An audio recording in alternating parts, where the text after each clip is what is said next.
Here we go. It's still. All right. Good evening. It's Thursday, December 4th. This is the Bolton Board of Selectmen. The first item on our agenda is a continuation of the public hearing for site plan review on the application of Condyne Capital Partners LLC for an assisted living facility at 580 Main Street. We've received a request from Condyne to continue this hearing. They write that they are working diligently to respond to comments and suggestions by all departments of town, including the planning board, design review board, and they have a fairly detailed list of items they're working on, and they say, as a result, they request a continuance of this hearing to the next available hearing date, which I guess would be, what, Don, our next meeting on the December 18th. 18th? And if we're going to do that, we need to, set a time certain too. So we want to move that to 7 p.m. on the Now, 18th? technically, do you need to open the hearing since it's continued to this in order to do the I vote? think I did by... Oh, I'm sorry. I beg your pardon. Yes, it would be 7 p.m. on December 18th. Yeah. All right, so I guess we should move to continue it then. Okay, move that we continue the hearing for Condyne's assisted living until December 18th at 7 p.m. I'll second that. All those in favor? Aye. This puts us a little hit. I'm sorry? Would you entertain a question or not? Because it's not, because you closed, on the Condyne thing, just a question I had, or you? Well, it depends what it is. Why don't you try? No, you will entertain the question. No, I was just curious, because at the last planning board meeting, there was some discussion about the status, I'm looking at Don because I think he'll have the answer, hopefully, the status of the easement and RCAP Solutions. It was stated at the time that they had accepted the easement. I'm in receipt of email from RCAP saying they would be willing to accept the easement. They have not actually accepted it. It hasn't been offered to them yet. It has not been offered formally, but they're willing to accept it and provide indemnification. That was what the email said. And that's your understanding? Yes, that is my understanding. Okay, good. All right. Thank you. Actually, as part of that, I read some comments from the design review board, which may have been comments that they got from the planning board. There still seems to be this push to want to put a sidewalk in on property that they don't own to connect their property with the bank. And I think probably the more pressing issue would be to get Condyne to pave the piece of land that they're potentially willing to grant an easement on. That's more important. And certainly the sidewalk on soccer field property is out of the planning board's purview anyway. So. Agreed. So, just put it out there. Yeah? Sure. Well, we can talk about that on the So that's the 18th. There you go. Thank you. I just wanted to clarify the easement piece. All right. This puts us a little ahead of our agenda. Is advisory, do you have a quorum? You ready to go? Or would you just as soon we fill in here for a little bit with our town administrator's report?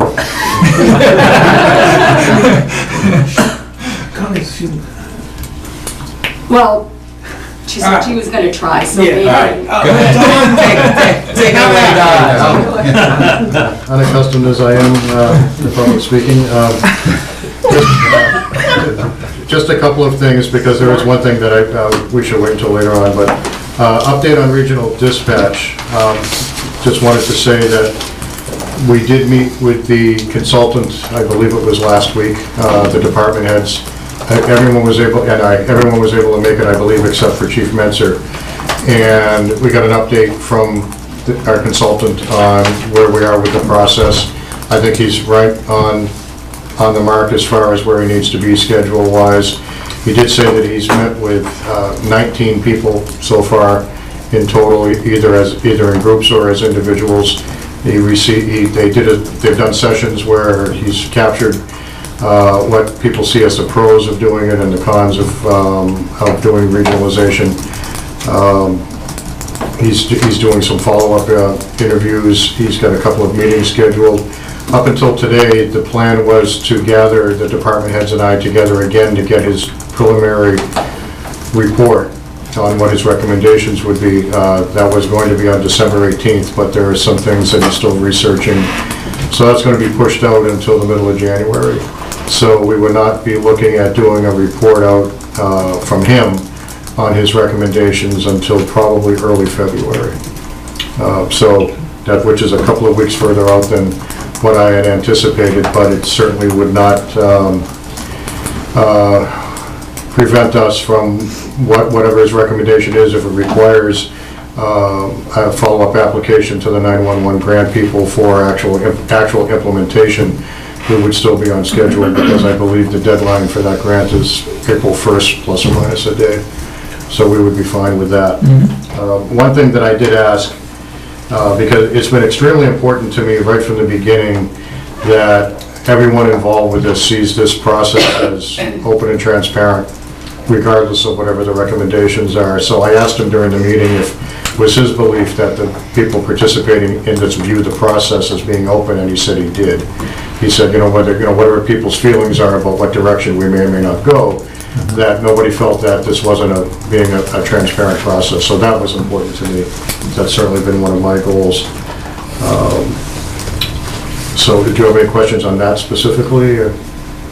No? Then we also have within our packets revisions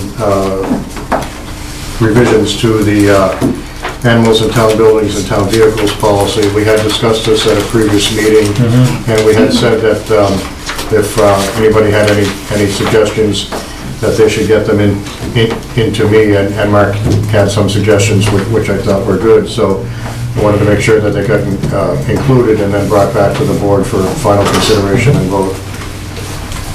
Yeah, no, this looks like this draft makes sense. And just to remind folks, the genesis of this was that at the library, they had some potential programs involving, cats? Cats, yes. That would have run afoul of the policy, and so we're now adding an exception for educational purposes with the consent of the town administrator and the hosting facility manager. So Yeah, I'm not quite sure about the wording on that. I'm not sure if that's...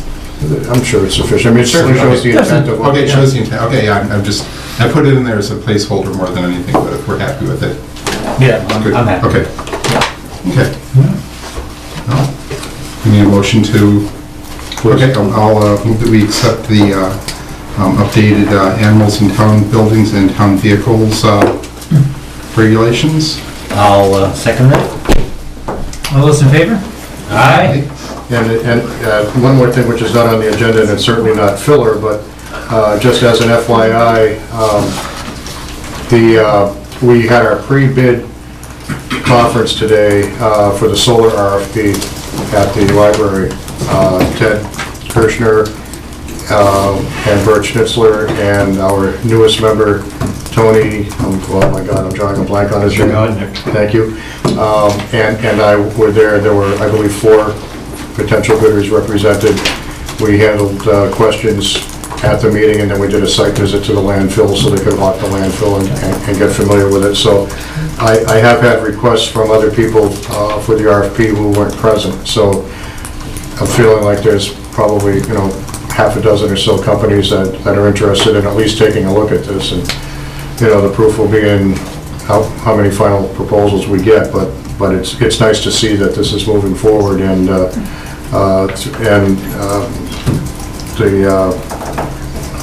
especially Ted and Bert should be commended for all the time and effort that they've put into this. And while it may be surprising that we received relatively few questions at the meeting, I think it speaks to the quality of their RFP, that it really anticipated a lot of questions in advance. So they deserve a lot of credit for that. That's great. What's the deadline on that? The deadline, it's the end of January, I'm forgetting the date. 29th, thank you. Did you get a sense when they were out there walking whether the topography of the landfill presents a problem for them, or? No, I didn't feel that the topography presented a problem at all. one of the questions that came up was, where exactly is this existing gas pipeline? And we weren't entirely sure, but we did say that we were very confident it was under the cap, so it's a ways down there, but we encourage people to do their own due diligence on that, because we have sketchy records on that. All right. Those pesky pipelines, you never know. Yeah, that's right. They're slipping in on you. So that's everything I have, unless the board has any questions, until we get to the Green Road issue. Okay. All right, well, why don't we move on to the advisory committee discussion. You're down a member, is that? We are, yes, this evening we are, but I think we're good to go. Oh, you filled your vacancy? Oh, no, still, yes, we are still down one member. That is- They've got that is 5. correct. We I'm have going to 5. suggest, there's some, you might be able to recruit someone here, who knows? 504 present is what they have.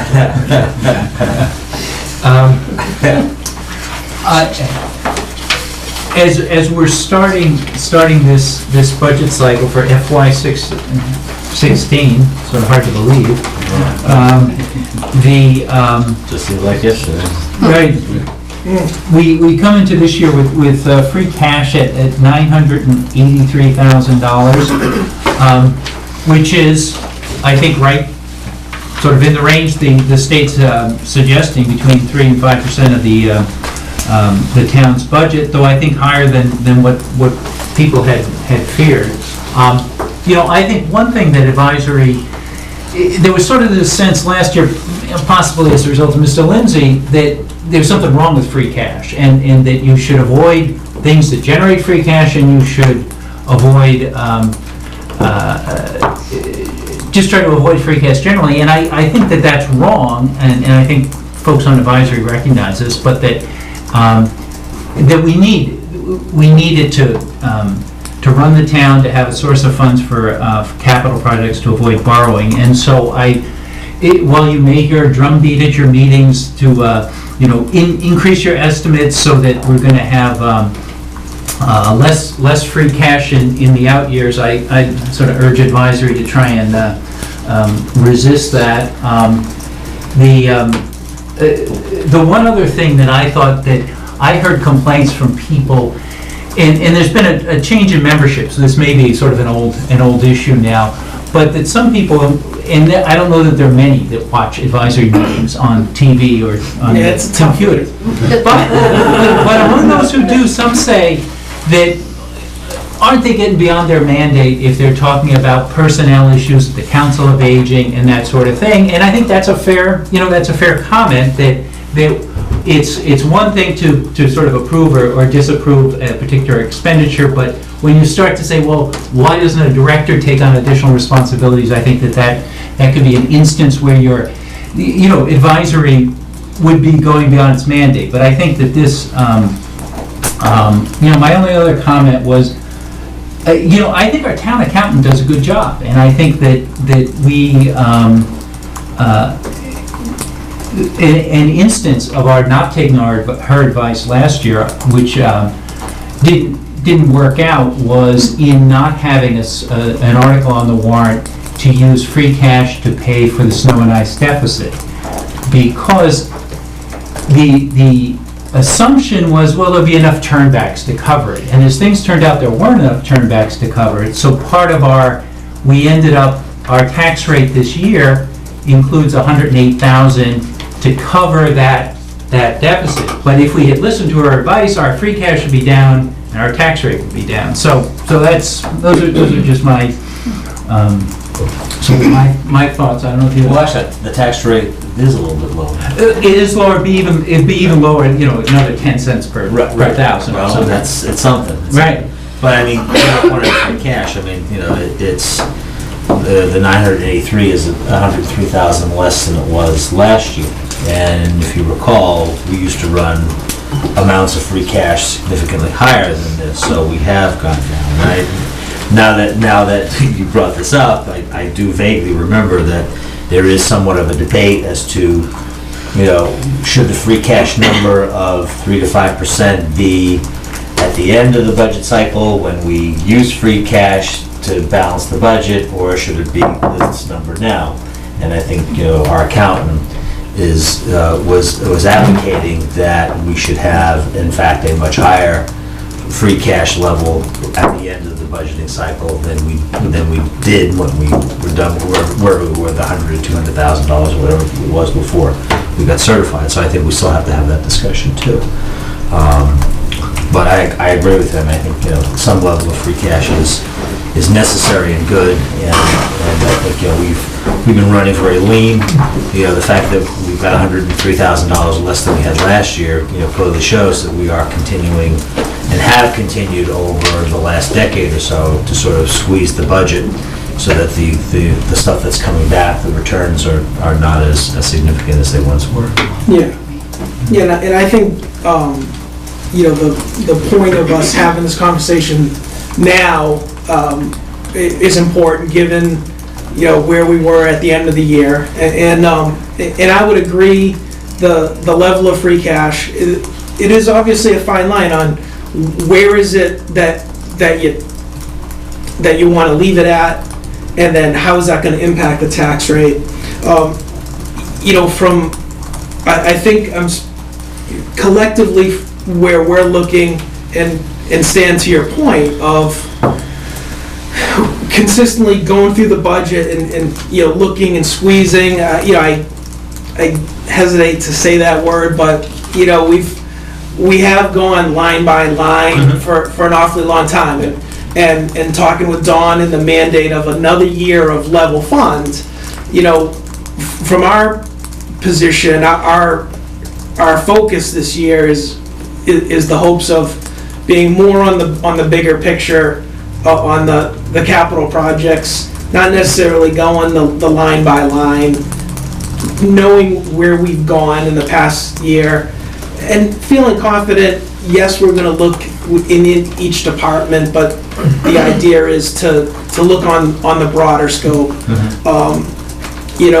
We made a concerted effort last year to purchase a fire truck, and then the discussion of how it was going to be ultimately bought and financed. And I would like to, again, depending upon what we're looking at for capital projects, I would like to, if things are looking good, and given where free cash has come in this year, I would like to entertain potentially accelerating that payment.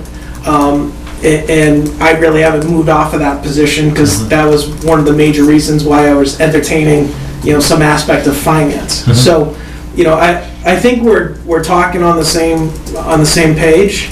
Obviously, our goal will, given the fact that, ultimately this is your budget, and we're doing the work, but the game plan is to keep things open and proceed. This year, I think we're in a good spot. It's definitely a nice story to know that the taxes are down, and our goal is to continue to move that forward, to provide the services and the projects and capital needs for our departments. But we also know a lot of that, what it really looks like, is also out of our control. Yep. So. Now, if I may, Mr. Chairman, first I'd like to say that I think some of what we do will depend on what capital proposals come forward and how we're able to prioritize them. It's certainly a very legitimate goal to try to get the fire truck paid for, as quickly as possible. Another thing that's looming out there, and we'll be meeting to discuss this fairly soon, is the OPEB discussion and how we start funding that. And we'll be coming up with recommendations on that soon. It's not something we can just ignore, because it's only going to get worse. It's not guaranteed. It's not going to get better, and we need a plan to strategically deal with it. And we're better off putting a plan together now, rather than waiting too long before it becomes this huge issue that, if it isn't already, I mean, and I don't want to blow it out of proportion, it's an issue. It's not a huge issue, it's something I think we can manage if we plan appropriately for it. But pushing it out 5, 8, 10 years isn't going to help anything at all. So sooner or later, we're going to have to deal with that. Obviously, I don't know what we're looking at for capital requests yet. The budgets aren't due until Monday, and then I'll be doing a report out at the next Selectmen's meeting about, as far as what we're looking at as the budgets overall. I can say we're not looking, to my knowledge, we're not looking at any extraordinary capital requests. Harold is not looking to replace the entire fleet, in the DPW. I've not seen the final list of culverts that we're looking at yet, but I don't think I want to say it's not as much as we looked at last year, and I could be proven wrong on that, but I don't think so. Yeah, I mean, the culverts are on the radar. I mean, there was a very there was an analysis of what and which ones get done and when, so that's kind of, in the mix, and the same thing with the fire hose, so it's, right, we don't know where it's gonna come in, but it's definitely on the radar. And just looking in the rearview mirror, we've all but finished the Fifeshire Dam project, which is... What order was that? The dam fire project? Which dam project? I'm on television, so I tell that very carefully. And that was brought in, it was done well. It was brought in under the amount that we had feared we would have to spend. That was paid for with cash. We didn't have to borrow for that. We've done some significant culvert projects. We have been trying to maintain our capital equipment as far as the DPW goes. And I will say, I don't want to try to quote an exact number because I'll probably be wrong, but I'm virtually certain that the turnbacks that we saw from FY14 from the departments was as low as I've seen, which I think shows how advisory over the years has really scoured these budgets. There's no such thing as a fat-free budget. But I think we've gotten to the point with advisory's help that we really have these budgets pretty tight, and I don't know how much more, to use your word, we can squeeze it, because we have scoured them, year after year after year. I got here in March of 2009, and every year that advisory has met, I've seen advisory go over these budgets in quite a bit of detail. So yeah, and it's not, I mean, let me be clear that it's not as if we're gonna, let's pass it through. I understand Yeah, that, I mean, but yes. I mean, each budget should be stress tested, no question about Exactly. it. But I don't know how much is left in some of the line items. There's always opportunities, and I'm sure we'll find opportunities again this year. Yeah. Well, your letter was pretty clear that if there's something new that comes up, we're going to address it, and people will be explaining why the need for them. So that, I think, through that process, we'll be able to tease out. And they should be the exception. I mean, people aren't being encouraged to come in with, tons of new proposals, but if there is an opportunity that will yield some tangible, positive benefits, then we should at least listen to what they've got to say before we just automatically say no. Mr. Lindsay? I still believe the opposite of the two of you in terms of free cash levels. I think high free cash levels mean more spending that wouldn't occur otherwise and higher taxes than would need to be. And also this anti-debt attitude. I'm not advocating we go issue a whole lot of debt, but to pay it down when interest rates are this low and to have taxes be higher than they would be if we didn't pay it down may not make much sense. Corporations are all pretty vigorously issuing debt now to take advantage of the low rates, and there might be something in that for us to learn from. All right, anything else? I had a question. Just in terms of kind of your philosophy on that, if we have any big capital projects come up and we have this free cash, and then we've got the option for bans, which way do you have kind of a checklist of you'd like it to go this way if this, or this way if that? Do you know what I'm saying? Is there a, do you do you have a preference for which way we go? If we've got the free cash, should we use the free cash? You know, versus banning, because the rates are so low and then that free cash could be towards, so do you have a methodology for how you would approve something being borrowed versus paid in cash? I think it would depend on the amount of the expenditure, but where, I mean, of this, I would expect that if we're coming in at $983,000 of free cash, some portion of that will be spent. I mean, but not down to, maybe, don't anticipate spending down to $200,000 in free cash, because that could mean, given changes to the estimates for FY15, that we're generating less free cash and we get a very low number next out of the state next year. So I think it depends sort of on the scale of the expenditures as to what point. Is there a threshold number, or?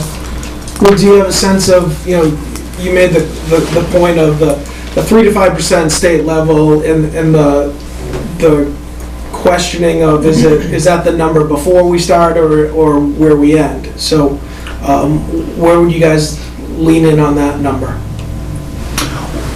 Back to the 5? Or the 250, is that what you're talking about? I don't think it No, I think the question was, should we have the $250,000 at the end of the budgeting cycle, or should we have $983,000 at the end of the budgeting cycle? Where at what point in time should we have that 3 to 5%? That's the discussion. I think our town accountant would argue that we should have $983,000 earlier this year, and this number should be bigger now. So that's sort of where she's arguing. But I think, to answer your other question, I think, and before we get the discussion of how we pay for it, I think there's got to be a vigorous discussion of whether the capital item is actually needed.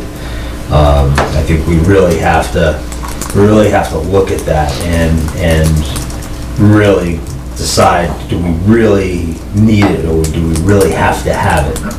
Because I think the voters are getting a little, tired of this, and I think, we have one positive thing now, that we have a slightly lower tax rate, and as debt comes off, it's gonna go down hopefully over time, so I think it'll try to be good to have the momentum, but I mean, if the town desperately needs something, like we decided that it was a good thing to get the fire truck, then we'll look at that, and then depending upon, I think, the dollar amount, then we decide how we're gonna fund it, whether we can, fund it out of free cash, or whether we have to, borrow some. So can I throw one at you? The space needs new high school, or an addition, or a revamping of the current high school. I mean, it's coming. I don't think we're gonna have enough free cash for that. We have enough free cash to pay for that, we really have. Start to plan for that. We really have gone too far the other way. Do we just ban it all when it comes to? Well, and we obviously, for something of that magnitude, Right. You're not gonna drain down free cash to do that. No, but to the point of OPEB, do you start a plan? Oh, yeah, Absolutely. Oh, yeah, for OPEB, yes. I think with OPEB, and given the situation, and where we all sit, making decisions on this, I mean, to me, there's a fiduciary responsibility on behalf of taking a look at that. And Stan, you bring up a good point, and I think we have done a good job trying to, there's no one that likes high taxes, and we're going in the right direction, and we have been able to address the capital items that have been put before, the town. But, I still feel as though it's, in terms of the capital projects, it feels like we're still thin, in terms of looking at the fleet at the DPW. I mean, there's... Oh, no, you're absolutely right. So, it's unfortunate to hear, and you've been doing this longer, and I'm sure you run into a lot more people, so to me, it's disappointing to hear that there's townspeople who are, you know, upset with the purchases when, you know, where it's almost as it's not a nice to have, it's, you know, we've gone the directive of, you know, these are absolutely needs, so. And, you know, and we have to bite the bullet on some of those. I mean, we can. And just to show you the age of the fleet, we had a 4-inch, call it I'll be generous, call it a 5-inch snowstorm. Now, it was a wet snow, but still, it was 5 inches. We had 3 pieces of equipment break down. We're spending a ton of money just in repairs. And at some point, we're throwing good money after bad. Absolutely. Yep. So can I, one more question that just on that note? I'm sorry, so I won't go anywhere near Space Needs. Stan almost fell out of his chair on that. Lease versus buy. For DPW, lease versus buy. Where do you stand on that? In general, we looked at that with the police cruiser, and you wind up spending about the same amount of money, you know, and when the lease is over, you may be able to buy it for $1 or not, but I mean, I think at the end of the day, you know, those vehicles get such use and punishment that leasing it doesn't make any sense. And we don't always buy new either. I mean, I'm not assuming new. I mean, we buy used. We buy used. But you're not gonna go out and lease a used vehicle. Right. So, Right. we buy a lot of used I mean, equipment. given the wear and tear of the mileage, the fees and the depreciation are just staggering, so, you know. And Brad, I did confirm with the department heads that they are using that spreadsheet that you asked about. So you'll either see exactly that or something that looks dangerously like it when the department heads come in. Yeah, so can I speak about that? Yeah, and so what Don's referring to is, you know, this is an example where I think on advisory where we are continually looking to move forward, you know, past advisory individuals came up with a spreadsheet to help pass along to those individuals who manage fleets. So just to get a better sense of the wear and tear on a given vehicle, when does it make sense to just pull the trigger on something? So, you know, that's something where it wasn't even in existence to, you know, it was offered to one department and now it's being offered to all, you know, with the expectation that they're gonna come to the meeting with that filled out. So, you know, I think just as time goes by, we're gonna collect more data and thus be able to make a better, more informed decision on when is it we pull the trigger on a given capital item. So. All right, well, good. You might want to stay here a couple minutes because we're going to be talking to that big item in our budget. Our school committee reps are here. And I guess from your perspective, I know it's early in the season, but We always ask. We always ask, and I think that, I mean, one of the, you know, when we go through this budget process and you look at, you know, what does 2.5 provide and what is potential new growth, there's probably, you know, $700,000 a year between those two of additional potential revenue, and then, you know, the schools weigh in and say, you know, we'll take most of that. and that, I think, you know, that creates pressures, but, you know, is but folks appreciate good schools too, so. I hope so, yeah, absolutely. I mean, it affects everybody's property values, as we all know. Yeah. So, did you have specific questions or? No, I was just sort of wondering, in this, where you stand this year, and if there are any sort of unusual items on the horizon that we should know about. I anticipated that was going to be your question. Right. So, first, I just want to say what the schedule is, so that everybody is aware, and anybody who wants to can come and join us in our deliberations, as well as in the presentation from each of the building administrators on what they're asking for in their particular budgets. So on January 28th is the school committee meeting at which the superintendent will propose the budget for the first time. So we haven't seen it yet.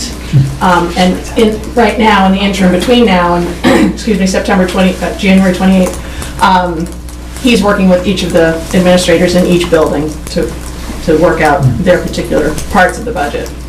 Then on Saturday, February 7th, everyone again is invited to the budget workshop, and we'll go through every single little line item for every building. And anybody is welcome to come that Saturday morning. All these meetings take place in the school committee room in Emerson. Then on February 11th, we have a school committee meeting at which we'll be deliberating over the budget. And again, on February 25th, we'll have a school committee meeting and we'll be deliberating over the budget. And then on, hopefully, by March 11th, if not before, we will actually take a vote on the budget. So hopefully that's helpful just to put it all in a plan. So given that, we don't know what's in the budget yet. I can tell you some things that, might be just good heads up. One, as we all know, we have a new governor. And we won't be learning his new budget figures until, I think they're predicting March 4th. So that's late. It's late in the game. It's very late in the game. So that's a little, just something to be aware of that gives us more uncertainty than usual. So you don't know what the new governor's priorities are necessarily? Not necessarily, right. But we've heard he's a former selectman, so let's hope he remembers the town. Yes, that would be nice. Some potential things coming up just in terms of capital projects at the high school. We know we have some more roof maintenance coming up. I think we've all talked about that before. In terms for Bolton specifically, we've got the boiler at the elementary school, as well as there might be discussion again about air conditioning. That's come up annually lately. It will probably come up again. Another thing unrelated to capital expenses, but an expense that might not be anticipated, there might be a need for a new bus or two in the system, and then we're also up for negotiating a new contract with the busing company. So there might be some changes, positive or, well, if they're new buses, that would definitely be an additional expense. On the revenue side, there might be some changes if all-day kindergarten starts to get phased in, as has been proposed. That's something that has to be voted on by the school committee, and it's not a done deal yet, but there's a possibility that that might reduce our revenues. Talking about perhaps doing it a third, so that tuition would go away over the... Hey, how is that reducing revenues? Because people aren't paying for the... People wouldn't be paying tuition for full-day kindergarten. Okay, I see. It's been kind of a controversial issue. Well, actually, I guess I watched the last school committee meeting where there seems to be a major difference of opinion on what the word trial or pilot, thank you, between some members of the school committee and Michael, and I sort of looked up, Googled it. Googled pilot or trial? Pilot. That was the word, if I recall. Yes, and I think I think Michael would lose out, compared to what you find on Google. So I think it was a little bit disturbing that there seems to be some thought that, well, we're trying this, but we're just going to do it anyway, kind of thing. And I really hope that, it really is a pilot, and once it's done, you look at it, and then you sort of decide, and you get the parents to weigh in as to what. Yeah, so there's really two different issues there, because the pilot is in regard to the full day and half day combining into one, and it really doesn't have anything to do with the tuition piece. So just that they're two separate issues. Right. So there has been no pilot on the no tuition idea, but that has been in the long range. That would be a big hurdle to get over, to do a pilot on a no tuition. Right. Really big hurdle. Right. Yeah. And kudos for Google and Pilot. Nancy, can I ask you an FY14, FY15 question while I'm thinking of it? Yes. Has the superintendent given the school committee any input yet on what the governor's proposed cuts in FY14 may do to the existing budget? Yes. And the short answer is, we don't really know.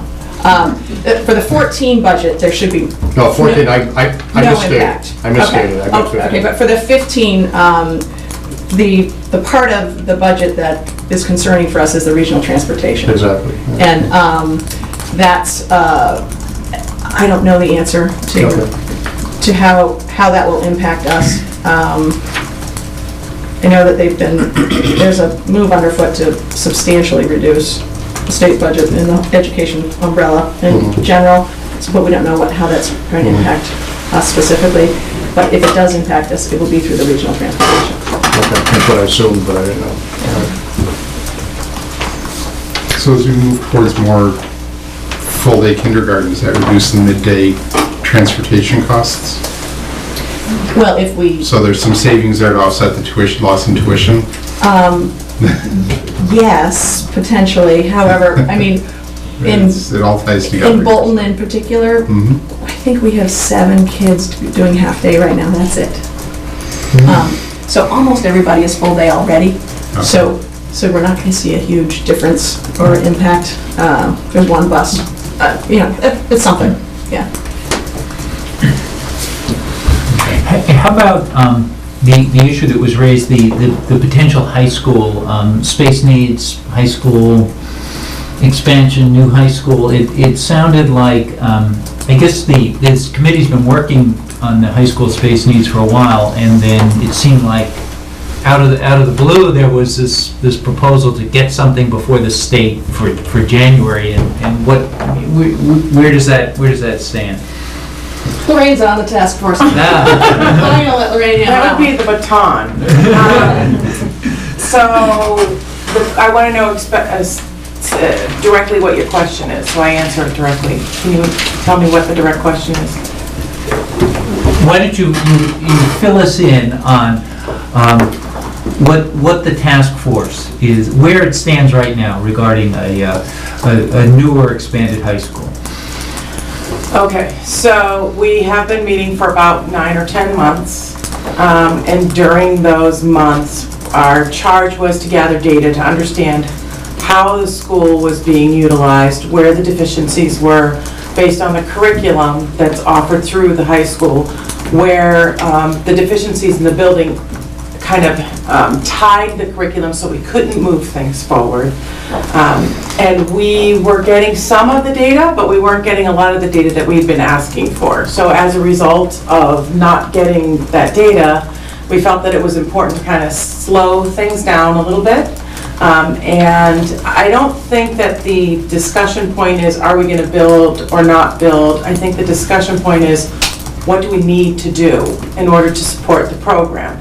So there is no, we're going to build or we're not going to build. There is no, we're going to add on to the building or we're going to renovate the building. We don't know what that is yet, because what we need to understand that are the number of classes and the types of classes and the types of space that we need. But we do know that they're really over 90% capacity, which is extreme. And I think the school building authority recommends, is it in the 80s? It's in the 80s, and we're over 90%. So we know that there are some issues. Did that answer your question? It does, but with the school building authority, there's nothing, no plans to present anything to them We don't. this budget cycle. No, right. there are no plans to present because we're not ready to present. Okay. I can't answer questions that you may have or that you may have, so we aren't prepared to get in front of you and ask you to do something until we can answer those questions. No, that's fair. The press?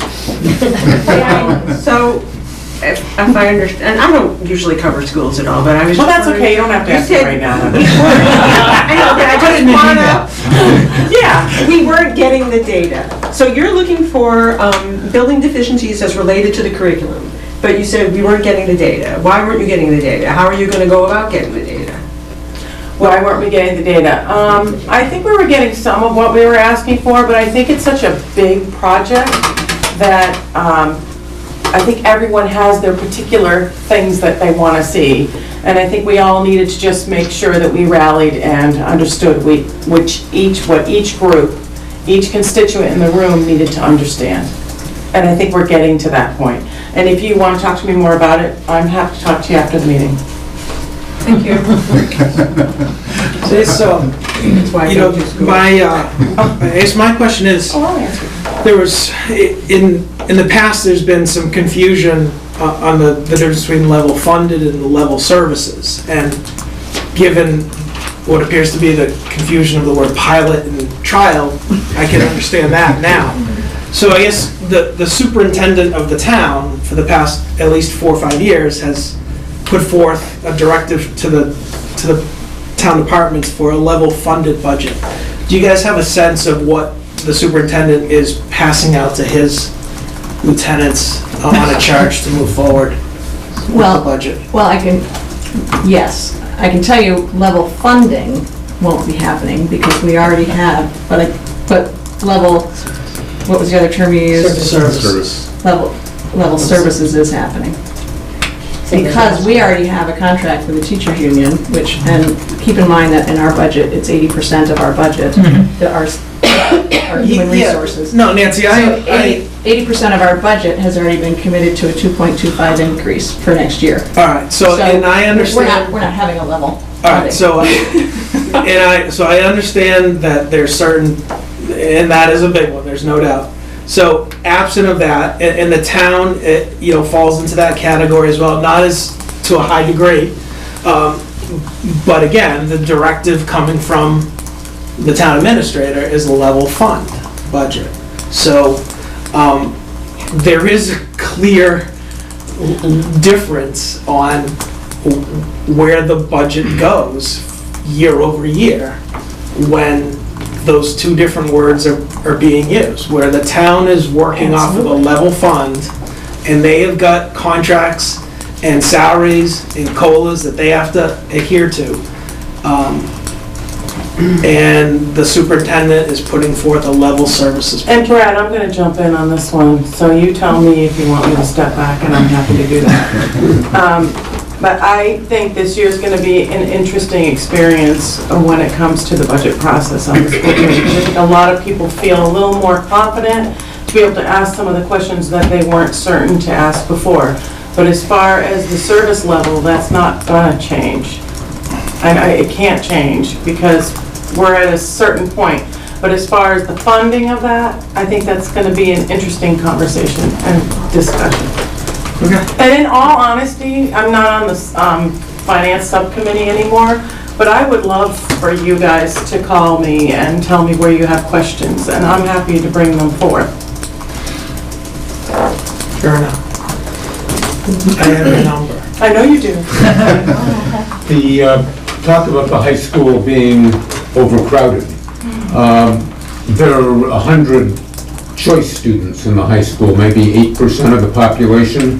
Could they be phased out so that the overcrowding wouldn't be, I know there'd be a revenue loss associated with that, but running the numbers of the revenue loss versus the cost of building a new high school to accommodate 100 choice students, it might make more sense to phase the choice students out. It's certainly something that every year gets discussed about the school choice issue. Most of the discussion I've heard about this school choice is in the elementary schools, and it's sort of taken as a given that we'll always have these 100 choice students. Well, that was what we voted on last year, was to keep the 25 per class in the high school. Until that's re-voted on, that won't go away. Right. But I think that it's a little, I mean, the high school is, it's different than the elementary school because there aren't kids going into every single classroom. And I mean, the kids are choosing their classes. So just by eliminating 100 students doesn't mean that we're going to fix all the space problems because of the different classes and the different levels of the classes. But it would fix some problems. It could fix some problems, I don't know. But it's not just a simple, oh, well then if there's 100 kids out of there, then we have Then we go from 92 4 more to classes that 86. are empty, because it doesn't But work somebody that should way. do that analysis. Oh, absolutely. I would hope the space needs is doing that. And we are. Okay, great. Yes. Good. Yeah, because I mean, at the last Tri-Town where this is brought up, the superintendent's opinion is, the school choice is free money, we're just filling in the empty spaces. But then clearly we don't have empty spaces, so, yeah, there seems to be a Well, I disconnect don't know if between those two. I still understand that whole school choice is free money thing, so. Well, it's, I mean, in theory, if you were saying you want 20 kids per class, and you're at, 18, then you can take, kind of 2 per classroom, and you're up to your magic 20 without increasing staff. But you are increasing the congestion in the halls, increasing cafeteria, Lunchroom, gym, exactly. lunchroom, all that other stuff is getting more wear and tear and more crowd. But you're getting the, $6,000 a head, $5,000 a head for, yeah. $500,000. 5,000 for 10 years. There's some inflation in education. And that's, Exactly. that's right. So that's where kind of the free money concept comes in. But in the elementary school, where it is, you are kind of evening it out. I'd agree, but when you get into the high school, as you said, they're picking and choosing in classes. It's not necessarily really free anymore. Right, but it's still $500,000 that people weren't willing to let go of. So, I mean, there's two sides to the story. There are two sides to the story, but what's it going to cost us to add on or renovate or build new But that is, to accommodate that? that is definitely something that the Space Committee is considering and has been talking about. Right, okay.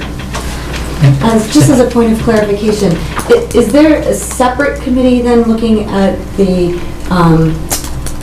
science labs and that No. whole issue? Is that also falling under? That's all part of Okay. it. The space study task force. Yes, thank you. Right, not Which is separate from the school school committee. committee, yes. And the task That's force, good, that's good the clarification. task force is made up of a lot of different people. Right. I mean, there are some school committee members on it and the superintendent, but there's also teachers and parents and Got it. Thank you. all kinds of people Got it. Oh, thank you. to try to get different perspectives. But inevitably, when you guys are going, when the space needs is looking at the issues around those classrooms, the science, the congestion in the science area as well. Oh, As part of the absolutely. space I mean, that's needs. one of the hot buttons. That was the catalyst for the whole thing. Right. Okay. To be totally honest. Perfect. Thank you. And just to explain on that, it's because of the configuration of the science labs, it drives the schedule for the rest of the high school? Is that?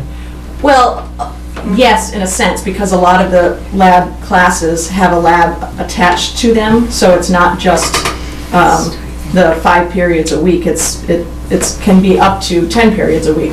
Some of the labs are double periods, and there also some are half-time and they switch off with gym. So anyway, it's dictating some of the schedule in a way that some people are happy with if you're pro-science, some people are not so happy with if you're maybe pro-arts or something that it's conflicting with.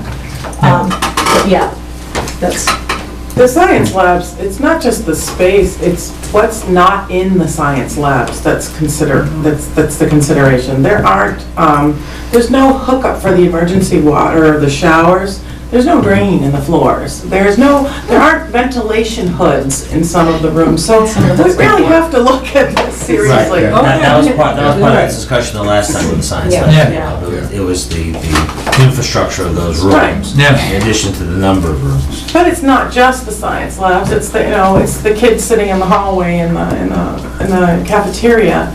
And that's not, you can't hear the intercom system in the cafeteria, so that's a safety issue. There's a lot of, so it's not just we want a pretty new high school, and I'm not in that camp. But it is, we have some serious things we need to consider and look at. Sure. And NEASC is coming, is that, or is it? NEASC is Yeah. coming. Okay, so they'll report. March They'll 8th have to a report 11th as is well? our visit. When is that, I'm sorry? March 8th to the 11th. Very good. And Thank you. it's kind of a big deal. There'll be lots of people in town and, going to be asking a lot of people a lot of questions. Mhm. And there's been a lot of teachers working for the past 2 years, actually, on this Wow. project and the report and the self-study. And I think it's been really a healthy thing. People have really been sort of stepping back and analyzing things and really thinking about things that haven't been thought about in a while. It happens every 10 years. All right. One other thing that you might Yep. be curious about that I didn't mention, just projections of population in the schools. Stowe's Elementary schools are rising in population, no wonder, new building. And both Bolton and Lancaster elementary schools are declining in population. So that might affect staffing in the FY15 budget, in that Stowe might need to add staff and we might need to decrease staff. So it might end up being a wash. And Those houses, They're, All the big mansions going down here and the population, elementary is going down? yeah. they're moving to Stowe. Yeah, and plus we're not taking in so many school choice kids. I mean, we still have all the grandfathered kids, but we're not taking new kindergartners in. So that's keeping it at bay as well. And will that translate as the allocation is made between Stowe, Bolton, and Lancaster? If on a percentage basis, our number of students are down, we should be paying less too, right? It's history. But I know it's an attenuated and very Correct. complicated Yes. calculation. Very complicated, but yes, What a the great concept word, is. attenuated. All right, well, no, this is very, very helpful. You might want to hang around for our... Well, actually, just Oh, I'm sorry. one last thing, not necessarily an item to discuss, but just Okay. since our reps weren't at the last Tri-Town meeting back in October, when we had it here in Bolton, but just more of an FYI, we had discussed with Michael, and I'm glad Nancy, you brought it up in terms of, the perception of the schools influences, valuation and all that. And it was also interesting, we recently had a number of law firms come in, because we periodically do that, interview who we're going to have for town council and labor council, and one of the law firms from Boston, I think it was Boston, the gentleman is actually, lives in Sherman and is a selectman, and it came with a conversation that, they have, Sherman has great schools, and, that the town valuation is very high, so, there's a common thread. But I think at the last meeting,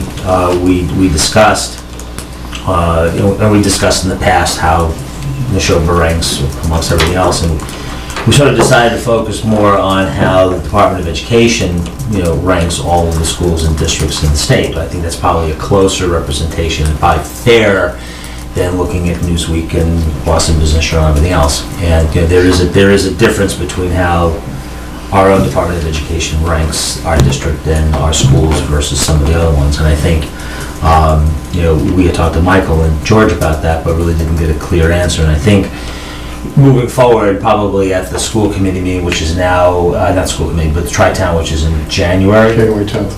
Probably one of the items that's going to come up, again, is as part of what you're doing for district improvement plans moving forward, I think it's important to look at where our district and where, and importantly, Neshoba, because I think that a lot of people look at Neshoba, where the Department of Education ranks us versus some other schools, and how are we going to develop a district improvement plan.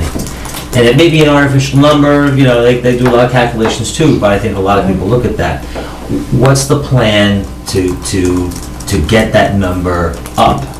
I think the last time I looked, they rank us proficiency-wise, especially the high school, at 76% against the rest of the high schools in the state. And there are other neighboring towns that are at 97 or 98 or whatever. So I think it would be very beneficial to look at what's the plan year by year to get us from 76 to 80 and 80 to 85, and You're talking about the MCAS scores. No, I'm talking about there's if you look at the DOE website, they have a scorecard or a report card, and they have a short version, a long But version. I meant when you were talking about 76% proficient and. It's a calculated number that the state comes up with, looking at a whole bunch of things. It's like the tax rate. It's a calculated number. Right. So at the end of the day, 76 pops out, and for some other school, it's 97. So it may be a calculated and possibly artificial number, but there are reasons why some schools are at 97 and we're at 76, and how can we get ourselves higher in that ranking? I think that's important for people who are looking to either out of state to move into the town, and they look at the high schools and everything else, And I think also, it does have an effect on town valuation, which indirectly has an effect on the tax rate, but more directly has an effect on the value of people's homes, when they look to possibly move or what. So I think that's really needs to be looked at and made part of a district improvement plan as to, concretely identify why we're at the number we're at, where we have issues, and I think Michael had mentioned something about special needs and those kinds of things. But how do we get that number up? And I think that's going to be very important. I think I speak for my colleagues here that we've been talking about that for a long time, and I think that's got to really be a focus that you need to project on Michael and George and the other folks. Believe me, I mean, the biggest part of those numbers are the MCAS scores, and every year that is a huge emphasis, and we always have goals, and always analyzing every little score and how can that be improved, which speaks directly to the rankings. Right. So I mean, yeah. I hear you and I totally agree with you, but I didn't want you to think that we never thought of that before. I know. We've been talking to Michael and George, and what's the plan? Right? I think we just it would be if we know what the plan is. Okay. And see some demonstrable results year over year. Dave, just wanted to ask Dan again what website that was. Massachusetts Department of Education. In one of the subsections, you can look at, it says report card, and you can go down by district or region and high school, school district and schools within, and you get an annotated or a full, and it's got all kinds of numbers, which you'll love. It's pages and pages. Stock up on batteries on that calculator.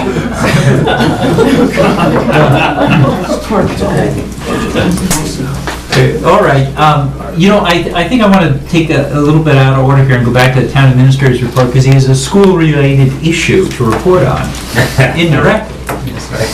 Thank you, Mr. Chairman. Yes, I actually was one of the participants in the meeting that Michael had a couple of weeks ago down at Neshoba with the parking lot. With the parking lot issue and the Green Road abutters. And I learned quite a bit while I was down there, certainly, and I listened to what the folks had to say. And then Michael sent a follow-up email, which both our school committee reps were copied on, regarding parking on Green Road. And so I took the time, along with Chief Alfano, to go down and walk Green Road and do an assessment as to what we really could do down there. Because one of the questions that was asked was, well, why aren't we ticketing cars that are parked on Green Road? And the answer is, well, we can't do that because there aren't any no parking signs. So you can't ticket somebody for a violation that doesn't exist, basically. So, and I also became very concerned about the ability of a fire truck or an ambulance to properly respond to a call with all those cars there. So you're talking about during big events? Big events, yeah, exactly right. Not on a typical day? No, not a typical day. On a typical day, they kind of park in the grounds. And as I'm sure Chief has already pointed out, on special events, there are temporary no parking signs put up frequently. But those are put up at town expense. We have to go staple them up and take officer man hours to do it. So it's getting costly. So what we came up with, I mean, I took the concerns of both the superintendent and the residents very seriously. And what we came up with was, we believe the placement of 16 no parking signs, strategically placed along the road, 10 on one side, 6 on the other, going up to but not getting to the cemetery, so we wouldn't impact people attending anything at the cemetery post-funeral. We thought that would be very helpful. Then we could, during a major event, we could ticket people if they chose to park there. And we estimated that the expense is probably $100 a sign when you have the cost of the sign and the post and all that good stuff. So I haven't told Harold this yet, but I am more than willing to sign up the DPW to install the signs at our cost and our labor, if the school department will pay for the signs. So we're talking probably about $1,600 roughly to get the signs up. So That's my recommendation to the board, that you do post that area as no parking and the town should install the signs if the school district can pay for them. Well, I think that or we need to start charging back the cost of the officers going and stapling the signs up if it's for school events. You know, the problem on that is, I think, what school events aren't what you anticipate. You know, it's like back to school night. I mean, you can anticipate if you have the 5K run at the high school, you're gonna put up no parking signs, but it seems like, I ride my bike on that road at night, and I'm amazed how often it's like, Green Road is full of cars, because there's a big soccer game and the lights are on, or, I think folks, the residents there, the perception that it's easier to park there than to go around the high school and park on the far side is probably right. So I think no parking absolutely makes sense. Yeah. Sounds like you've got a lot of signs planned though. We do. And I bet you the residents might think they're... There's no parking between these two signs. Okay, like, what, the utilities do that, no Well, parking between signs. That's in way the too far city, apart. you can do that. Somebody could be right in the middle of that and say quite correctly, I was not aware that you couldn't park there. And Chief Alfano, and I estimated the signs would be about 20, 25 feet apart. Wow. So, Yeah, no, I wonder if the residents who are complaining about the I was traffic. wondering the The same city of thing. Boston gets away with that, Don. well, we're not the city of Yeah, sign Boston. there, and they make a boatload on it. We had a very lively meeting with a lot of the residents who came shortly after your meeting with them. And they feel really strongly, and I don't blame them, about They do. the issue. And I just would, before anybody buys any signs, I agree with Larry, we ought to check with that group and see how they feel about these signs. Well, I think it's more than that, because it is a public safety issue. It is a problem with getting a fire truck down there. So whether or not somebody likes having a no parking sign in front of their house may not be the bigger question. The bigger question is, do we have public safety issues? Well, but I mean, you're gonna ticket the cars, and so it's like, somebody says, I didn't see the sign, it's too bad, they still got a ticket on their car. Right. And so, I don't know that, putting up the signs doesn't stop the parking. It should. It will. It will. Especially How for the about first following? Yeah, right. Yeah. We'll have this on open house night, when there just literally are no spots. There'll be spots, they just won't be there. People Well, no, can there are park, no- people can park across the road, they can park at the DPW and walk over. Oh, yeah, that's safe. When They I, park in the grass, right? they can park on the They ground. park all over the place. Yeah. And then their student parking When lots I are completely participated, full. when I and all grass. participated in the 5K, I parked over at the DPW and walked over. Yeah, I watched it. So, it's not that it's not park, may not be convenient, but there are places to park. And I think public safety is more important. Well, I just wonder if all those cars that were on Green Road and all the cars that are illegally parked on the grass, they have to go to the DPW too, because it's not that big. Would they be illegally parked on the grass? Why would they be illegally parked on the Oh, grass? I don't know. Is that okay? Because they're not blocking the road if they're off the We're road. encouraging We them. can't Okay. ticket them, right? That's a school Okay. issue, that's not a... Fine.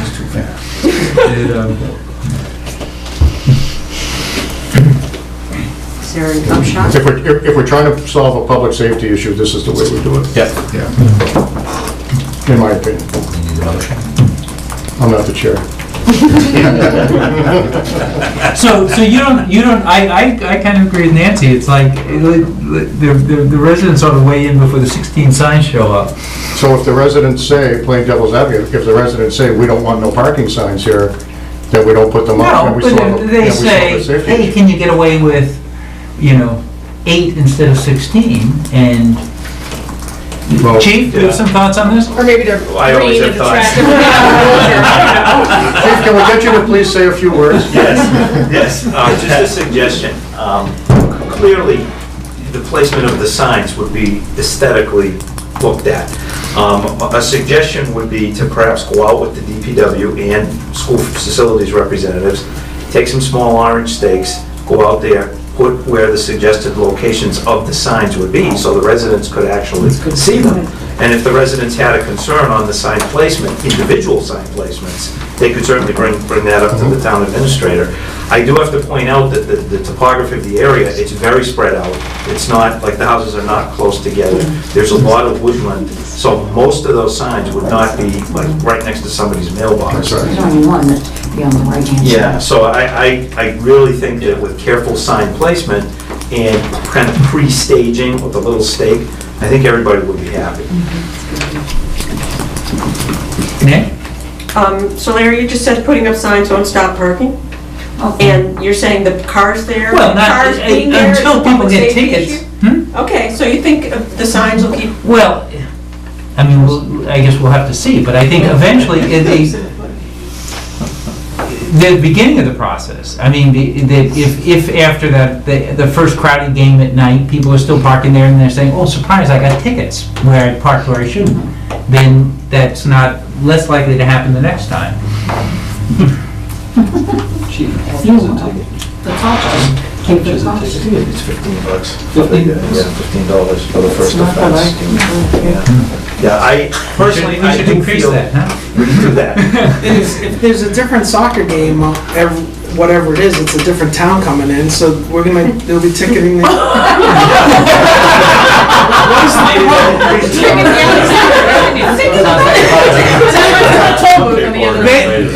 You might get a town person who gets a ticket, they won't park there again. Yeah, but the out-of-towners? The out-of-towners. What does it matter? Balance the budget. Does it matter? It doesn't increase our revenues, it just increases free cash. I'm very confident that the signs would stop that problem, very confident. And it would give us the teeth to enforce it. Right. And I also think that once an initial ticketing cycle was completed, if there was a need for it, from an educational standpoint, I am very comfortable that problem will be solved. Because again, most of the cars parking there are from out of town and not Bolton people. So out of town people hopefully would respect the no parking signs, especially if they come from a town that's ticketed heavily. So I really do think it's a short investment to solve a pretty serious problem now. Yeah. Well, no, and I think your suggestion to sort of mark it out so people, if they have specific objections, they can raise them. I think that makes sense. Oh, definitely. Yeah. Definitely. All right, we have a motion. So we move forward with the 16 no parking signs with kind of pre-staging it and getting the residents' feedback on locations, and then proceed with the signs. Is that contingent on the school committee approving it, or? Well, we don't have funds to pay for it. Yeah, so contingent on the school committee. What if those tickets pay for it? Well, we have to pay for them first. Well, yeah, but then they get reimbursed with the ticket sales. Actually, that's it. They should pay for ticket sales for the field. Well, no, they can pay the tickets at the I'll actually, now that the selectmen have voted on this, I'll We have to respond vote on well, whenever the selectmen vote on it, I'll respond to Michael's email, so you'll all be on distribution.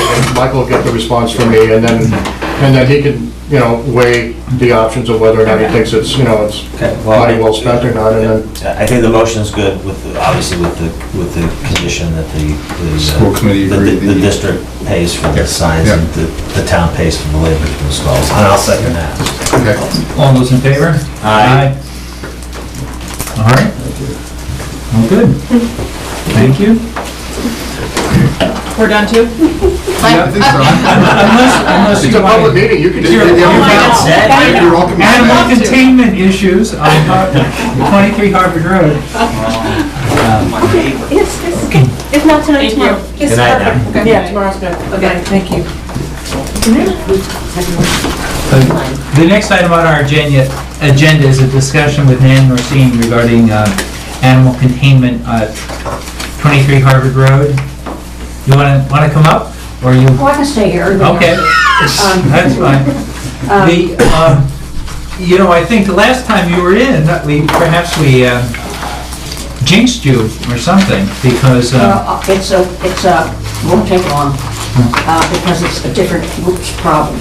I was having the barn cleaned out, and so we had to take all the panels out to get, we used a actually Malcolm Plowder came down with his little bobcat.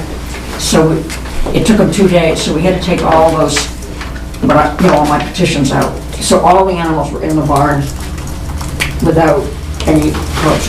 And we had to take out the sills too. So the sill that came out that held the 2 barn doors on my driveway was gone.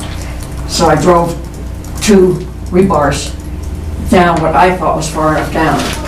And you won't remember the weather, but the next day it blew really hard and my stakes weren't strong enough. So they blew that door out, which unlatched, how doors go like that.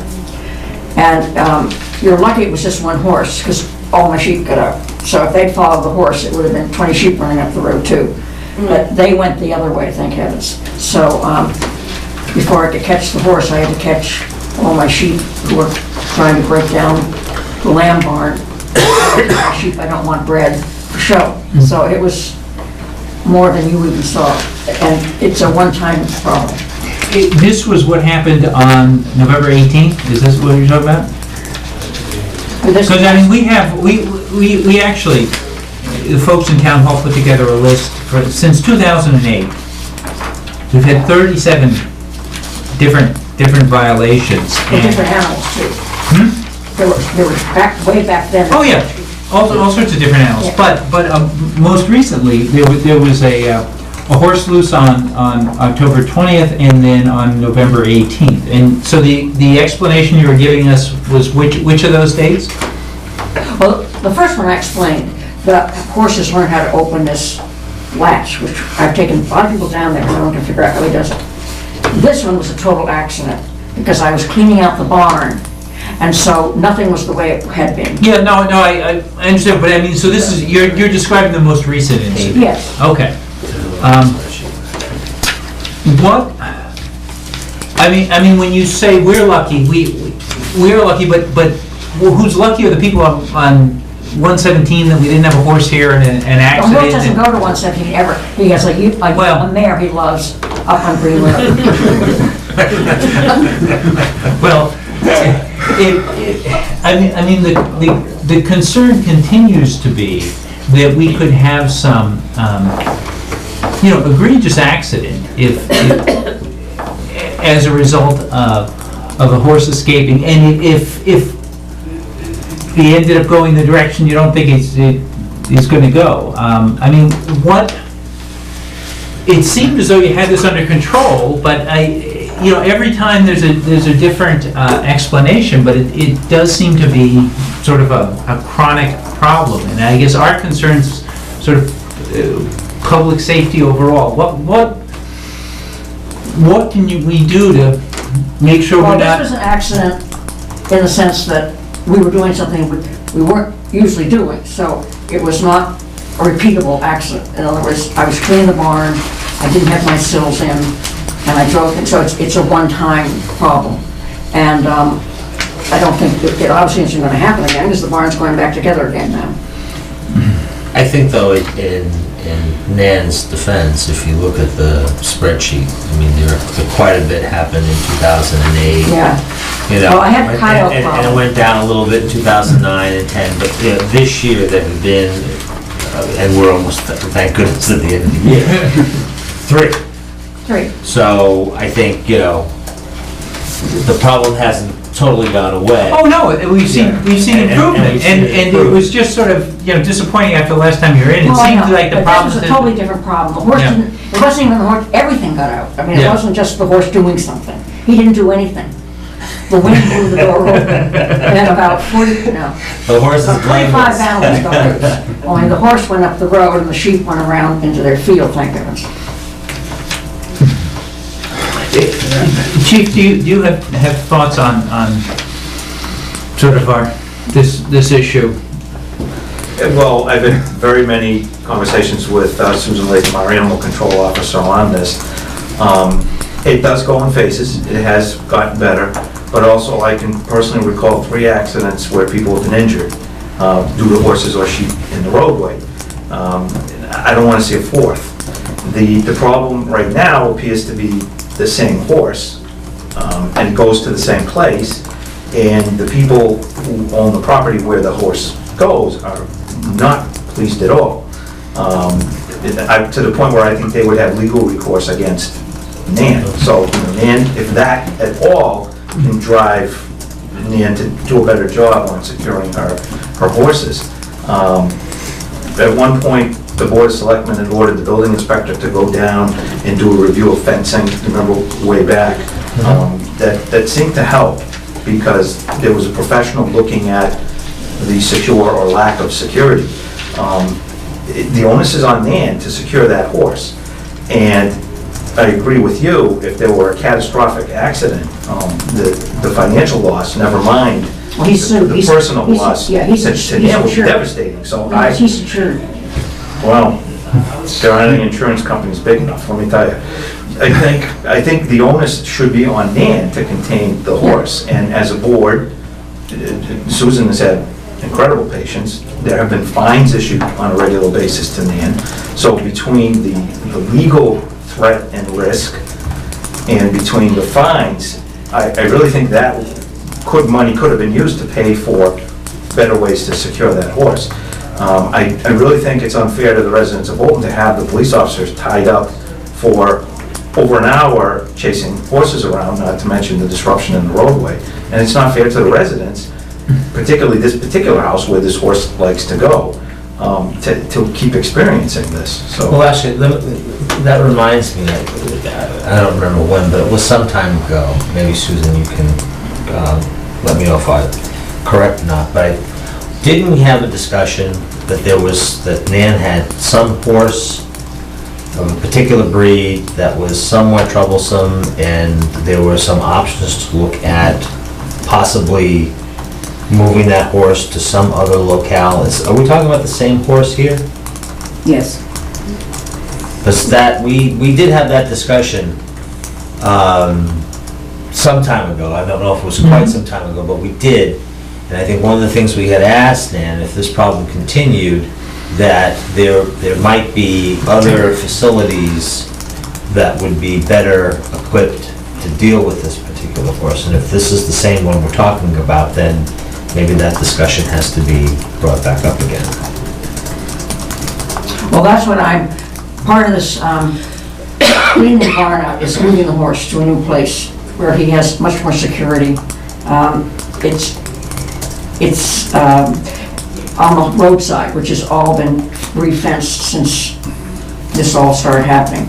And he's gonna have a totally different, he never got out this summer until this fall when I put him in with a sheep. The 2 times he got out with sheep was he learned how to do the sheep thing. And have had a boulder, and the other thing I'm gonna do is, I've got ropes knotted there now. But I'm gonna get chains and have around every single gate is gonna be a chain with a double length, and that he can't go with. Yeah, but we at the time we talked about not making modifications to anything on your property, but we're physically moving the horse to some other location. That was not in Bolton. Well, he's my horse, and I think I have a say in that too. But I know, but we did have this conversation. I have not heard the conversation. I do remember it, and I believe that Nan was there, because we were talking about, she was saying that the horse was rare, and I said that there were 6,000 to 8,000 of them. In this city? There's no. In their, the area in which they're, indigenous, and that there was an active club in the States, and that in the States, at that point, the figure was, I think, between 300 and 600 in this, in the United States. So in terms of this being, really a rare horse, it's not common, but I think it's stretching it a bit to say that it is rare if you look at, the number, Well, what she's talking about is the population of the horses. Yes, that's Which what I would like to call the person who's trying to save the breed. The point is, he's one of the 7 stallions that are in the state, in the country. He's the only stallion in the Northeast, and he happens to contain some of the best genes that have been brought into this country. He's, But the problem is he wants to spread those genes up Green Road. yeah, and that's the other thing, he's not a gelding, and I could also say the mayor is an attractive nuisance, because you have to have a fence, I'm just teasing right now, Yeah. but I'm saying the mayor is the attractive nuisance. He tries to get, I can hear him, he starts whinnying, that he knows that mayor's in heat, and so that's what the problem's all about. And the person who is trying to save this breed in this country has called me and said, please do not gild that horse, because he happens to have, there's only one other horse with those genes, and he's an 18-year-old in Oregon. And I'm going by her. She's in Kentucky. She was one of the people who first brought the breed over and has been trying to save it, because, and I know there's quite a few over in Europe. I'm not going to say, but I don't know how many there are in Europe. Well, no, we were not, I'm not sure that, how relevant the status of the breed is. Well, that's what I'm saying. It's just, I'm telling you from my side and what I've been done, and and I am making progress, because those 2 times, I won't put him over the sheep, and as I said, I'm going to put chains around every single. But you say you have a rope, that doesn't sound like a permanent, I mean, that sounds like a sort of a temporary solution. It's like the chains around. I have a square knot around every piece of nylon rope that's tied around every gate that he can get to. Instead, I'm going to put a chain link fence around that with double clips, so he can't open it. That's what I'm saying. When will that work to be done? That's what I'm working on right now. That's the whole problem that happened with this windbreaker. Open, is that now I'm going back to put all that fencing everything back, and that's what, I haven't gotten that far. I just got the barn and everything all cleaned out, now I gotta put all the panels back, and he's been moved to the other side of the barn, and there's a lot of progress in trying to keep that horse contained. I'm not just sitting around. There's also a lot of, what happens is the horse shows up wherever it decides to go. For a while it was going up on Harvard Road somewhere, but I guess it found more interesting things other places. Is that the police get the call, we try to get a hold of Nan. This last one, the police tried to call Nan, couldn't get Nan on the phone. So Phyllis goes to Nan's house, discovers there's Nan, and then ultimately what happens is Nan leads the horse back on the street, and Phyllis has to follow her in the car. She doesn't. Phyllis follows her in the car to keep Nan from getting run over, so that nobody comes up in the dark behind her and squashes her and her horse. Can I address that? If I were riding up the road, I wouldn't need a police car to follow me. Well, the thing is you can't drive your car with the horse cantering along beside you. Oh, I walk him, and I walk him on the inside, so he's on the inside, I'm on the outside, which is exactly the same as if someone were on the horse riding the horse. Are you familiar with her efforts on this chain fence that she said? No. She inspected it. Do you I think, think what do you see as a, I can't imagine that we've heard so many things, so many promises. This is going to be the last time, he'll never get out again. No, I've done this, I've done that, we've improved this, we've gotten rid of that. I'm a little hard pressed to have rosy thoughts about, what I've heard so far. Well, everything I said has been true. let her finish. Certainly the past, if you think that the past perhaps dictates the future, I don't really have any suggestions, but past experience. If Nan took all the money that she's been fined. Oh, this town's making a lot of money off The town, well, how much does it cost the police department to do this? The town's not making money. Well, the police are out on the road anyway. What I want to say is, I have never said anything that I didn't mean, and I never ever said, that my horses and my animals are not going to get out. Because if you have a farm, your animals get out. And the problem is, I'm in a very visible place. I happen to know, and I've been told by a lot of other people, that their horses get out, but they're not seen. So I think I have been, I'm not gonna say I've been prejudiced against or anything like that. I have a stallion, which makes it harder to start with, but I'll agree, I won't disagree with anything she says, except that I've never said that my animals won't get out. Because when you have a farm, there's no way I can say my horses or my sheep or any animal I have is not going to get out. Because that's the nature of the beast. Chief, of the other residents that have any animals, I mean, what's the frequency of, or is there a frequency? There are horses that get out at various locations in town. It's normally not a singular horse or the same horse, and the frequency is low. And many times the owners are right there to return the horse. Right. There's no one particular hot spot, for example, that is a regular occurrence. Right. Well, I would say probably of the individuals that have horses, we're probably talking about a slightly more secluded area than the corner of Harvard Road. Oh, sure, more, less congested. Right, so that adds to the problem. Right. Nan, how long, when do you anticipate that the work that you're doing It's in now, progress now. when do you anticipate it being completed?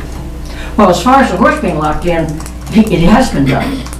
He's now in I told you I have wooden fence all the way down the road. He's moving to that side, and he's gonna have a solid wooden stall with double bolts. And there's gonna be a chain around every single gate that he has access to. Okay, so when will all the gates be chained? I can come back You and tell keep you. saying it will be chained, so I'll when come back and will tell it you. be? When? When, I mean, It'd be more comfortable if you gave yourself a deadline and then we bought into that. Well, I can't give you a definite deadline because it always includes the weather, which has put me back already a week because of the weather. But I can tell you about the chains because I can go get them tomorrow and go install them. The stall's going to take longer because I have to build it. And but he's already in that stall with those metal gates, you know, the aluminum gates. He's already behind those. And he's a smart horse, and I do everything I can to keep him in. Well, barring any, let's try again, barring any major weather event, when do you anticipate this being done? How much work is left? Well, getting him in the space he's in, that's almost done because those panels will stay there. What I can't promise is when the wooden stall will be built. But I can promise that what's there is as secure as what the wooden one would be. It's temporary, but it's as secure. And the reason I want him is because I want an easy door to get him in and out of. But he's, right now he's as secure, except for the chains up, as he will be when I finish putting the stall in.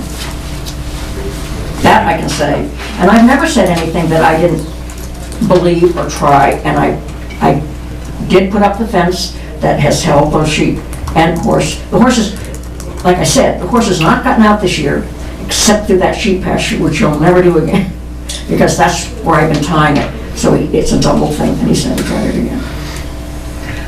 And all I can tell you is that, because I wish I had one of those time-lapse photographies to show you the things he's done. It's remarkable. But getting back, I think taking the chairman's hint, it would be good if you could give us an estimate of when this work would be done. I mean, because right now you're telling us it's not ever going to get done. Because you can't. Maybe the chains. You can't tell us when. Yeah.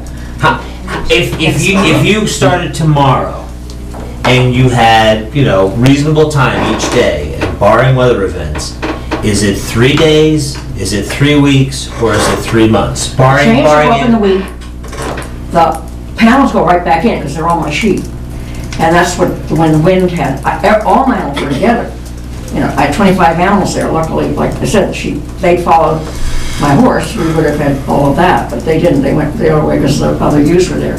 If I had a mare on my property that came in heat, there wouldn't be any problem at all because he would stay right there with the mare in heat. And I'm just trying to explain what the problem is. I do everything I can to prevent it. But you still haven't answered Stan's question. I mean, you can do chains in a week. I can put the chains up, and that's the only thing he's gotten out of, other than this door being blown out. It's the only one he's gotten out for the last 3 years. Okay, so In once, different so once days the he's chain, open. so once the chains are there, the door, there's no risk of the doors blowing open or anything like that, regardless of what weather we have, right? Well, the accident on the 18th is a once-in-a-lifetime. That's not what, The problem is that it's always a once-in-a-lifetime thing when No, it's when not. you come in and It's talk been to us. always. This is a once, I'm trying to Okay. tell you the truth. No, I mean, I just, you may be And telling I us the think- truth, but what we keep hearing is, this is a one-time thing that happened, and then it's, the No. next time it's a I one-time wanna different say thing it that for this happened. thing. So. And I also want to say that I grew up in this town, and none of you, absolutely none of you, know how to take care of a stone. So what you're saying is you're saying something that I understand, but none of you do. Has anyone in this room ever tried to raise or take care of a stallion? Then I think you have to listen to me, because I know what my potentials are. I know when that horse can get out. I know where I have to put the fencing and the skates. It's just, Well, we also have to listen to the chief's concerns about public safety. I agree. We I've have to listened to him listen for to 20 years. Susan's. How many times? I've listened to him for 10 years, like, Yeah, I mean, there's a lot of people that we have to listen to, and I think from the overall town perspective, we need to Well, tell you make what, sure. So I would be I willing think to what come I've every heard meeting that I've done. is in a week you'll have the chains up. Yes, I can All the say gates that. will be chained. Yes, Okay. I can say that, and I can come back and call Linda and say, all the chains are up. I can, Okay. Okay, that's December 11th. Okay. oh, I can, yeah. No, When's that, next week? Next Thursday. Next Okay. Thursday, yeah. And then, to have all the panels in, it's as soon as the weather lets me get the sand into the barn so I can start. But he's already in his own space. It's the sheep which aren't gonna get it. Right now, I feel more under control of that horse than I have. That wooden fence coming down the driveway is working.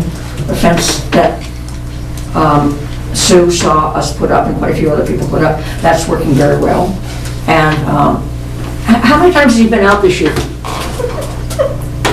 This year? Yeah. Well, you've got three times this Don't year. forget that Yeah. those are the tickets. I cannot say that that's the, Yeah. that would be the There is a, times. a July 7th event and the October 20th and the November 18th. Okay. And the first two were gates, and this one was a weather, it was, what do you call that? A weather problem. It was caused by nature. It was a nature. actually, most of these are horse loose on public roads.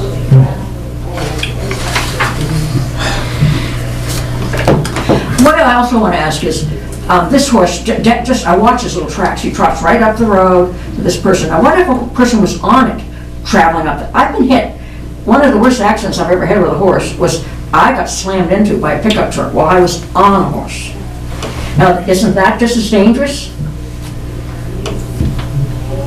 No. Oh, well, no, I mean, you're in control of the horse. You're in control of the horse. No, I wasn't. The truck hit me. I wasn't in any control. Now, let's not. No, I'm just saying. No, we're not gonna deal with hypotheticals of whether you're on the horse or whether Well, it you're wasn't walking the hypothetical. horse. I was on the horse. The issue is the horse is getting loose, it's roaming around, it's on either a busy private road, public road, or it's on a busy state road. And I think all we're trying to understand here is what measures you're gonna put in place and when you're gonna put them in place to deal with this particular problem, because you are in a fairly unique location within the town. That's what we're trying to deal with, and I think we have certainly worked with you, and I think we have, and I don't want to use the phrase bend over backwards, but I think we have granted a lot of latitude here, and I think you've got to do something to ensure. I have been. I mean, the point isn't that I come here because I haven't done anything between the two times. I have. I am working on it. And you haven't seen my sheep out at all. And we appreciate that. Pardon? And we appreciate that. Yeah. So, I've made progress, and like I said, the two accidents this year were gates, which I felt stupid about, and this last one was nature. So the gate issue though, once you have these chains up, that gate issue It should be, will not recur. unless he learns how to open the chains. You know, I wonder if there's some place that the horse could be boarded on a temporary basis until that would take the heat off Nan for a period of time, because she wouldn't be worrying about whether the horse was getting out while she's fixing, you know, something over here. For a short period of time, so that she can, you know, fix her property in a way that, you know, in fact, really will keep the horse in. I don't know whether that's a possibility. I know that there is at least one person in Stowe that has at least one stallion, and these are full-size horses, and that horse has never gotten loose, never, not once. Because all the mares are there. Well, Mine's a unique situation. yeah, so maybe sending the horse to boarding school for a short period of time while she works on the property might be a solution that would work for everybody. I can't say that there's a specific place I know that would do that, but especially if there are other people in the area that are interested in this rare breed, that somebody might be willing to, you know, take the horse in for a short period of time.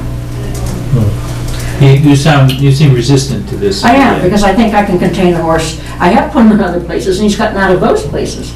It's just a unique horse, and I've never been a horse like this, and I've had stallions, and I've bred horses. I've had horses for over 60 years, and so I think I have a better ability to tell you what can happen, and I am.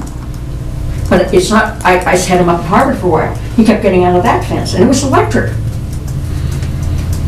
He even went into the grain stall of this person's house, who had a lot of different animals, found the bin where his grain was, opened it, and started eating the grain. This is a very unique animal. And if you think I want him to get loose, to me, I suffer more than anyone, because that animal is very special. So I think I can speak for the fact that I can't promise you, and I never have, that the horse won't get out. But you've noticed that it's gotten to happen less and less and less, because I spent more and more time trying to figure out how he gets up. And I think the most important thing are the chains, because that's really how he's gotten out. I would say in the last 4 years, he's used gates to get out of. It'll be done on the 11th. Yeah, all right, well, they'll go forward with the chains, but we don't enjoy this any more than you do, in terms of this sort of event. I mean, you're paying these, $150 fines, that's significant, we realize that's significant, but the idea is it's a deterrent so it doesn't happen again. And of course it is, I don't try to let it happen. right, but we want, you've made improvement. When we look at the historic record, yes, you've improved, but we want to drive towards zero, and when you say things like, well, they're inevitable, that's not comforting. No, I didn't say that. I said, I can't promise. That's all I've ever said. I can't say it's inevitable, and I've not said, I can promise you it'll never happen. I haven't said either of those things, because they're not true. I've said, I am doing my very best, and that is true. And that's all I can say. I guess we want to make sure that your very best is good enough for the public safety issues in town. I do too. All right, well, I guess, I'm not sure we have to vote. You say you're gonna get your change up by the 11th, and then you'll give Linda notice that Yes, it's happening? Linda, All right. as soon as the chains are up. Chief? Just one last thought, because we all want to see Nan keep her horse, but to have the horse contained safely. Nan's pretty well connected in the farming community, and I've suggested this before. Use some of those resources, maybe call in some favors or bring in some other organizations out there, horse-friendly organizations. Mm-hmm. You're clearly having a problem doing it yourself. There may be some other groups out there that can come in and help you. I've spent time at your house hanging fences before, but I don't know much about horses. You didn't paint it, you helped me draw, you helped me Put them in, right. pictures, But you know, there are other organizations and groups out there that, This is the again, only guy that's ever offered to do the that. onus is on man to maybe call in some favors to solve this problem, because, It's a hard you know, thing to do. the selectmen said it very well. None of us want to be here to do this, but also, we have a duty and an obligation to make sure nobody gets hurt out there, and to have the people hurt. And it's, we don't want to see what would happen to you if somebody else got hurt. I agree, So, I thoroughly agree with That's you. about the strongest impetus I think you could have. So call in some favors, go see some other groups out there. There's all kinds of, you know, equestrian groups out there. Maybe somebody can come over and give you some hardware or give you some fencing that they don't need, and try to find a more... Or even just a little labor to help get Yeah, to get it done. everything back together. Right. I have. It's very hard to find people that want to help you. How I about have Bolton one couple Local? from- Have you talked to folks at Bolton Local? Because I know, you know, they're sort of much, seems more like foul is, than, but they're people that are involved, and I think that they value the part of Bolton that you represent, and I think that could be, you know, a good source of contacts for folks who might be both handy and willing to help out. Thank you, I think that's a great idea. Yeah. All right. I've also looked into state organizations that'll help, and there is. I haven't really solidified what we're gonna do, but there is state help that I'm gonna investigate. Okay, so the 11th is a target date, I think, then, for the change. It's been agreed on. See, the whole thing at the state, I've already, So, would that be something that the building inspector would come out also and look at? Would that be under? It's not really But a the- code issue. I think you should have No, somebody. it's not code, but I mean, I think as a courtesy, he would go out and do that. I don't think the building inspector's the person. I think it's someone who has horses and has had to deal with this, like, say, Nancy Case, who has dealt with a lot. I mean, she has horse times up there. I don't think we should put a private citizen in a position to judge. I think it should be a town official. Yeah, I would agree. Yeah, I mean, I think it'd be unfair to another citizen to put them in that She's position. one of our best friends. All the more reason why to not do that. Because- And I don't mean that against Nancy. It Well, just you're puts just her- asking me to ask the local. They're all It just privately puts her in an funded. impossible position. And I think to actually judge the quality of the work, and if it's going to be sufficient, I think the building official is probably Yeah. the closest building thing that official we or have. animal control. Yes, probably working in conjunction yeah, with I'm animal suggesting control. that we can. And on the, Team effort. you know, in the unlikely event that it's not completed by December 11th, I would say we're inviting Nan back in on the 18th to have another discussion. Can you give me a few more days? I have chronic fatigue syndrome, and I can't promise that every day I can go out and do work. Well, then it's not the 11th. Wait, no, are you saying that the 11th is unrealistic now? Well, it's the 6th or 7th, what is it now? It's the 4th.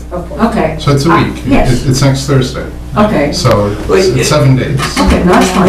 Why don't we that. have, even though it's not really his area of expertise, why don't we have the building inspector come out? After you've done this on the 11th, you say you've done it, we can have Mike go out there. He's a smart guy. I know, I've met. Yeah, all right, so he might have some good ideas Yes. anyway, and even if he's not a horse stallion expert, but he can at least sort of verify on behalf of the town that you've taken these additional steps. So, That'd be good. So he's in on Saturday mornings, he could go out on Saturday the 13th yeah. in the morning and take a look at it. Okay. Linda, would you call me or email me and let me know what the status of his visit Alright. is? Okay, all right. Okay. But just to follow up on my question, if for some reason things aren't accomplished by that date, do you want Nan to come in and meet with you again on the 18th? Don't worry about that. I would say yes. Well, If a truck hit me tomorrow, I won't be able to do it. Well, if there's extenuating circumstances, those will get communicated and we'll adjust things Right. accordingly. I'd just like some direction on what the next steps are if somehow it's not accomplished. I wanted to sort of act it as if this is going to happen, and rather than have these, because I think in the past when Nan has said she's going to do things, she has. Yes, I do what I say I'm gonna do. The, Or we can say if. but we can, if our it's not- agenda isn't made up until a couple of days before our That's right. meeting on Right. the Yeah. 18th. So, I mean, we've got to post it 2 days in advance, right? And Mike is going in on the 13th. We'll assume. So, I don't Yeah. know. so on the 15th, we Yeah. would certainly have time to adjust the agenda. Yeah. We'll assume good things will happen. Yeah. All right. Thank you. Thank you. Thanks.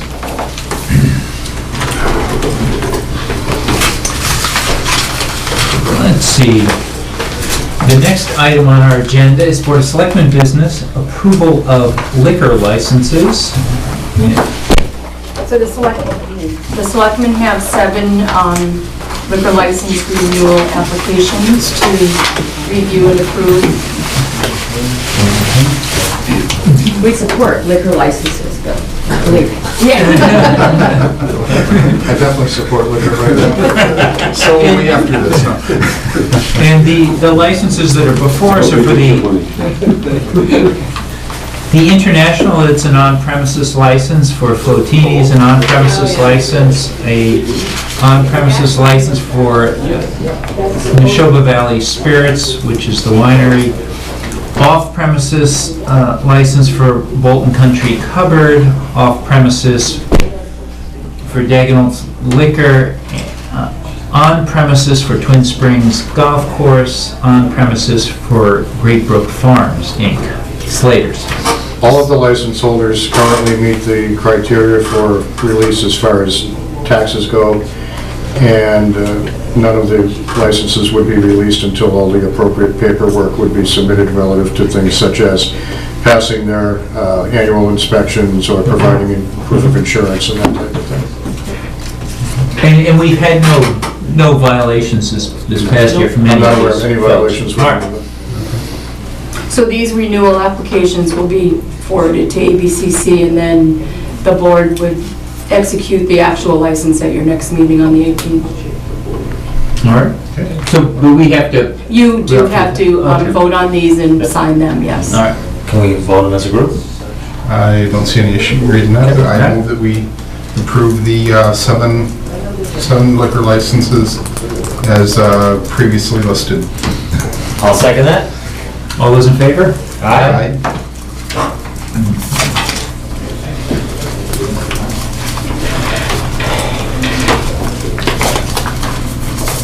Now, Bert, if you don't mind us signing while you're talking, you Come on down. can maybe, We'll multitask. Ron told me I should show up early tonight. I said,